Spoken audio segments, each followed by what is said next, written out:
Hello दोस्तों, स्वागत है आपका अपने YouTube channel Shalini GS classes में।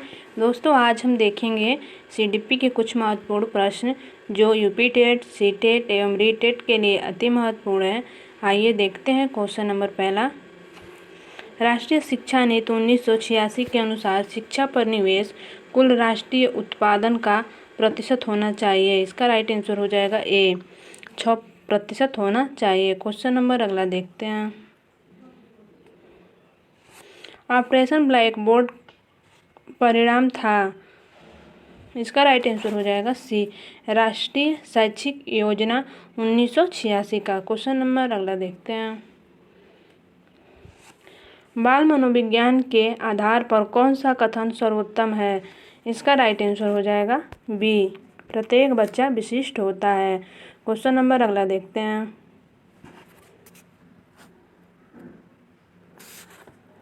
विवेचनात्मक शिक्षा शास्त्र का यह दृढ़ विश्वास है कि शिक्षार्थियों के अनुभव और प्रत्यक्षण महत्वपूर्ण होते हैं। क्वेश्चन नंबर अगला देखते हैं। बेसिक शिक्षा हेतु महात्मा गांधी ने किस पाठ्यक्रम पर बल दिया था? इसका राइट आंसर हो जाएगा बी, हस्तकला केंद्रित प्रशिक्षण पर बल दिया था। क्वेश्चन नंबर अगला देखते हैं।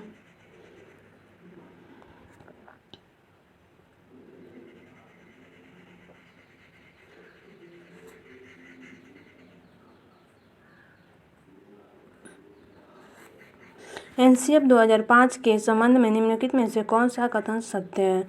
इसका राइट आंसर हो जाएगा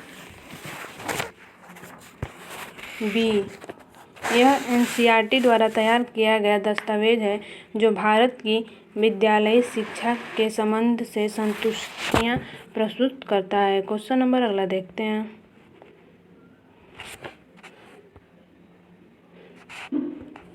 राष्ट्रीय पाठ्यचर्या की रूपरेखा 2005 के अनुसार गणित शिक्षण का मुख्य उद्देश्य है। इसका राइट आंसर हो जाएगा सी, बच्चों के में तार्किक चिंतन तथा समस्या समाधान योग्यता का विकास करना। क्वेश्चन नंबर अगला देखते हैं।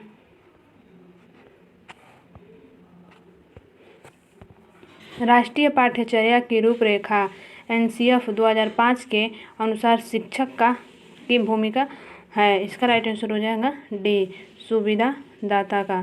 क्वेश्चन नंबर अगला देखते हैं। बच्चे में ज्ञान की रचना करने और अर्थ का निर्माण करने की क्षमता होती है।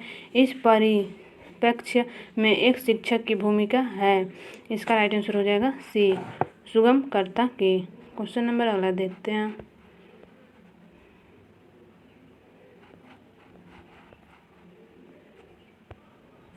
विवेचनात्मक शिक्षा शास्त्र का यह दृढ़ विश्वास है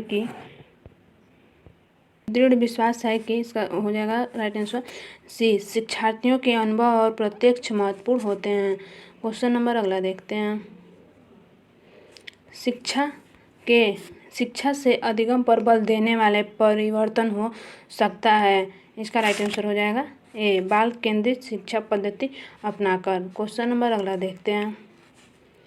जॉन डेवी द्वारा समर्थित विलय विद्यालय के उदाहरण हैं। इसका राइट आंसर हो जाएगा डी, प्रगतिशील विद्यालय। क्वेश्चन नंबर अगला देखते हैं। कक्षा में वास्तविक सांसारिक समस्याओं के संबंध जटिल परियोजनाओं पर कार्य करते हुए अध्यापक व छात्र एक दूसरे के अनुभव पर परस्पर ग्रहण करते रहते हैं। इसका राइट आंसर हो जाएगा डी, सामाजिक और रचनात्मक। क्वेश्चन नंबर अगला देखते हैं। प्रगतिशील शिक्षा निम्नलिखित में से किस कथन से संबंधित है? इसका राइट आंसर हो जाएगा बी, ज्ञान प्रत्यक्ष अनुभव और सहयोग से उत्पन्न होता है। क्वेश्चन नंबर अगला देखते हैं। शिक्षार्थियों के ज्ञान अर्जन में सहायता करने के क्रम में अध्यापकों को किस पर ध्यान केंद्रित करना चाहिए? इसका राइट आंसर हो जाएगा सी, शिक्षार्थी को सक्रिय सहभागिता के लिए शामिल करना। क्वेश्चन नंबर अगला देखते हैं।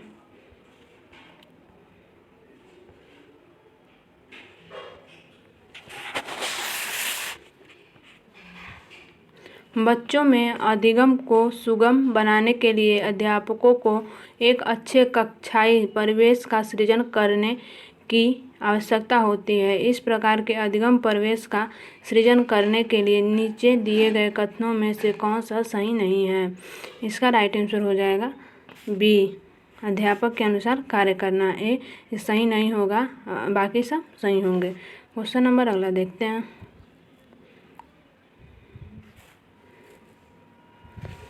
एक प्रभावी कक्षा में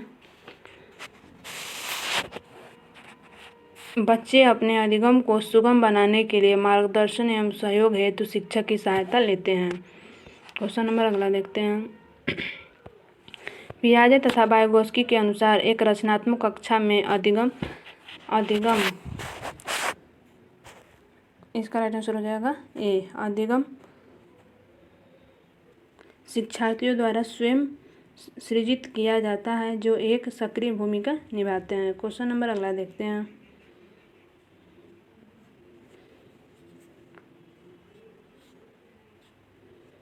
अधिगमकर्ता केंद्रित विधि से आशय है। इसका राइट आंसर हो जाएगा ए, वे विधियां जहां अधिगम में अधिगमकर्ता की अपनी पहल तथा प्रयास सम्मिलित होते हैं। क्वेश्चन नंबर अगला देखते हैं। प्रगतिशील शिक्षा में अपरिहार्य है कि कक्षा कक्ष इसका राइट आंसर लोकतांत्रिक होता है और समझने के लिए बच्चे को पर्याप्त स्थान दिया गया होता है। इसका राइट आंसर हो जाएगा ए। क्वेश्चन नंबर अगला देखते हैं।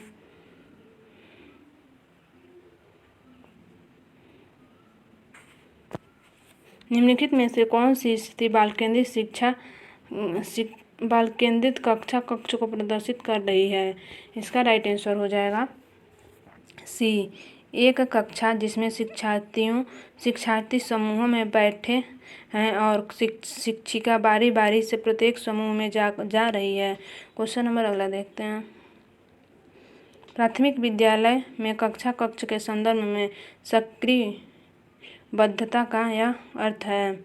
इसका राइट आंसर हो जाएगा सी, जांच पड़ताल करना, प्रश्न पूछना और वाद विवाद करना। क्वेश्चन नंबर अगला देखते हैं। बाल केंद्रित शिक्षा शास्त्र का अर्थ होता है। इसका राइट आंसर हो जाएगा सी, बालक के अनुभव और उसकी आवाज़ को प्रमुखता देना। क्वेश्चन नंबर अगला देखते हैं। कक्षा में पहुंचने वाले बच्चों की भोली अवधारणाओं को जानना शिक्षक के लिए अपने शिक्षण को अधिक सार्थक बनाने की योजना बनाने में सहायक होता है। क्वेश्चन नंबर अगला देखते हैं। किसी प्रगतिशील कक्षा की व्यवस्था में शिक्षक एक ऐसे वातावरण को उपलब्ध कराकर अधिगम को सुगम बनाता है जो खोज को प्रोत्साहन देता है। क्वेश्चन नंबर अगला देखते हैं। एक शिक्षिका अपनी प्राथमिक कक्षा में प्रभावी अधिगम को बढ़ा सकती है। इसका राइट आंसर हो जाएगा डी, विषय वस्तु को विद्यार्थियों के जीवन के साथ संबंधित करके। क्वेश्चन नंबर अगला देखते हैं। शिक्षा का उद्देश्य होना चाहिए। इसका राइट आंसर हो जाएगा डी, व्यवहारिक जीवन के लिए विद्यार्थियों को तैयार करना। क्वेश्चन नंबर अगला देखते हैं। बुनियादी स्तर पर मातृभाषा में शिक्षा देना बेहतर है क्योंकि यह प्राकृतिक वातावरण में बच्चों को सीखने में सहायता करेगा। क्वेश्चन नंबर अगला देखते हैं। शिक्षण प्रक्रिया में निम्नलिखित में से किसका भली प्रकार ध्यान रखना चाहिए? इसका राइट आंसर हो जाएगा ए, शिक्षार्थी के सक्रिय सहभागिता का। दोस्तों, अगर वीडियो अच्छी लगी हो तो इसे लाइक करें, सब्सक्राइब करें और शेयर करें। बहुत बहुत धन्यवाद।